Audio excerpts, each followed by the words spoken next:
மற்றொரு அண்மை செய்தியை பார்க்கிறோம். திருவண்ணாமலை அருணாச்சலேஸ்வரர் கோவில் கோபுரம் முன்பு வணிக வளாகம் கட்டும் திட்டம் தொடர்பாக தமிழக அரசுக்கு உயர்நீதிமன்றம் கேள்வி எழுப்பியிருக்கிறது.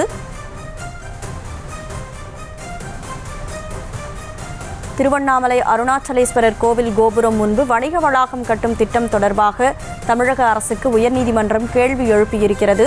வணிக வளாகம் கட்டும் திட்டத்தை ஏன் மறுபரிசீலனை செய்யக்கூடாது என உயர்நீதிமன்றம் தமிழக அரசிடம் கேள்வி கேட்டிருக்கிறது. அந்த அண்மை செய்தியை பார்க்கிறோம்.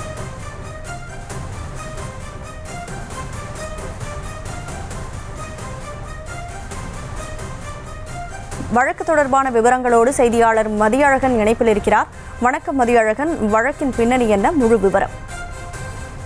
திருவண்ணாமலை அருணாச்சலேஸ்வரர் கோவிலின் கிழக்கு கோபுரம் முன்பாக 6 கோடி ரூபாய் செலவில் வணிக வளாகம் கட்ட அறநிலையத்துறை அனுமதி அளித்து கடந்த ஆண்டு செப்டம்பர் 14ஆம் தேதி அரசாணை பிறப்பிக்கப்பட்டது. இந்த அரசாணையை ரத்து செய்ய கோரி கோவில் வழிபாட்டாளர்கள் சங்கத்தின் தலைவர் TR ரமேஷ் என்பவர் சென்னை உயர்நீதிமன்றத்தில் மனு தாக்கல் செய்திருந்தார். அந்த மனுவில் புராதன கட்டிடமான ராஜகோபுரத்தின் முன் வணிக வளாகம் கட்டுவது கோயிலின் விழாக்களுக்கு இடையூறாக அமையும் எனவும் விழா காலங்களில் பக்தர்கள் பங்கேற்க தடையாக இருக்கும் எனவும் தெரிவிக்கப்பட்டிருந்தது.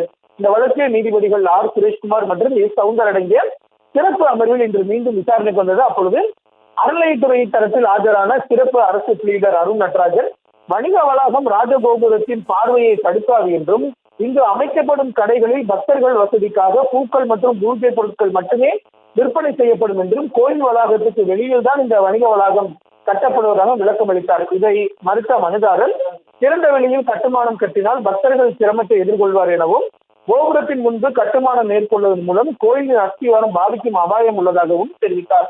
வணிக வளாக கட்டுமானம் தொடர்பான வரைபடங்களை பார்வையிட்ட நீதிபதிகள் கோயிலின் முன்பு திறந்த வெளியில் வர்த்தக நடவடிக்கைகளுக்காக வணிக வளாகம் கட்டுவது அவசியம்தானா என கேள்வி எழுப்பினர்.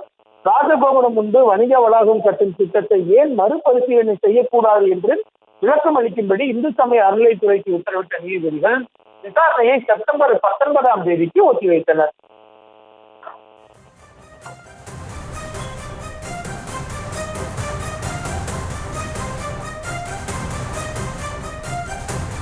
வழக்கு தொடர்பான விவரங்களுக்கு நன்றி மதியழகன்.